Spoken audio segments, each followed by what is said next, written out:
liées souvent à la tension sociopolitique dans notre pays. Et les Guinéens ne se regardaient plus comme des frères. Ils se regardaient comme des adversaires politiques.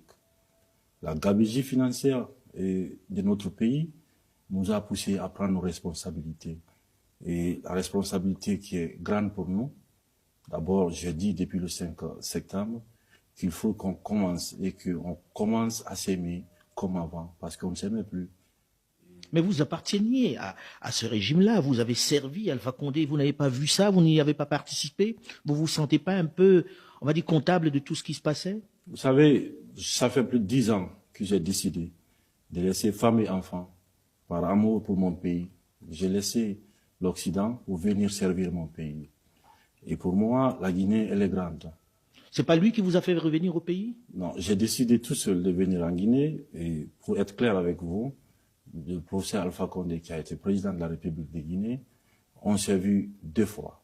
La première fois qu'on s'est vu, c'était le 10 octobre 2018, pendant les fêtes d'indépendance de la République de Guinée. Et après ça, on s'était vu dans une cérémonie lors d'un décès. Je suis venu par amour pour mon pays, je suis venu pour servir mon pays, et je pense que la loyauté entre le pays et un homme, le choix est vite fait. Et je pense que je ne suis pas venu pour servir un homme, j'étais venu pour servir la République de Guinée, et en tant que soldat, je pense que ma mission était de servir la République. Pour vous, la coupe était pleine, vous en aviez assez? Oui, quand on voyait la situation sociopolitique de notre pays, il y avait tellement de violence politique, que ce soit aussi de la gabegie dans le pays, qui nous a poussés devant l'histoire et devant le peuple de Guinée à prendre nos responsabilités de soldats. C'est celle qui est de défendre l'intérêt de notre pays. Alpha Condé, aujourd'hui, est en prison, en résidence surveillée. Quand est-ce qu'il sera libéré? Je suis venu depuis le 5 septembre et je ne suis pas un justicier, moi. Je suis le président de la transition.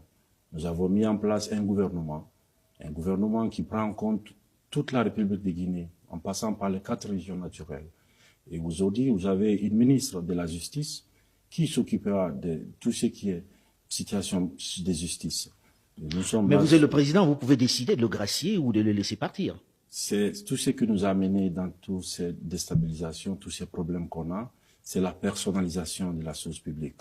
Je ne ferai pas le travail de la justice. Je suis président de la transition et non ministre de la Justice. Donc la justice guinéenne aura toute son indépendance. Elle aura aussi tout mon accompagnement pour que ce peuple assoiffé de justice puisse vraiment se retrouver. Car le président de la République n'est pas ministre de la Justice. Aujourd'hui, vous savez que vous faites l'objet de sanctions de la CEDEAO, la communauté des États de l'Afrique de l'Ouest, les membres de la junte, et ils vous ont demandé de faire on va dire une transition de 6 mois. Vous n'avez pas l'air d'accord avec ces délais-là. Combien de temps va durer la transition? Dans combien de temps vous allez rendre le pouvoir pour retourner dans les casernes? Ce qui est sûr pour nous, nous avons décidé toujours de dépersonnaliser la chose. La CEDEAO est dans son rôle. Et je pense que la CEDEAO, nous tenons beaucoup parce que nous sommes membres fondateurs de la CEDEAO. Nous sommes un pays qui est panafricaniste, qui comprend aussi que la CEDEAO a de la fermeté, à savoir les prises du pouvoir par l'armée, mais nous ne sommes pas des politiques. Nous venons tout simplement rendre le pouvoir au peuple de Guinée, qui, à travers le Conseil national de transition, on est en train de mettre en place depuis, pourra décider au nom du peuple de Guinée. Donc la CEDEAO, nous pensons que la CEDEAO pourrait... Pour vous, c'est la CNT qui doit décider de la durée de la transition? Il faut qu'on soit en cohérence avec ce qu'on dit. Nous avons dit qu'on donne le pouvoir au peuple de Guinée parce que nous voulons mettre en place un système qui pourra résister aux tentations des autres.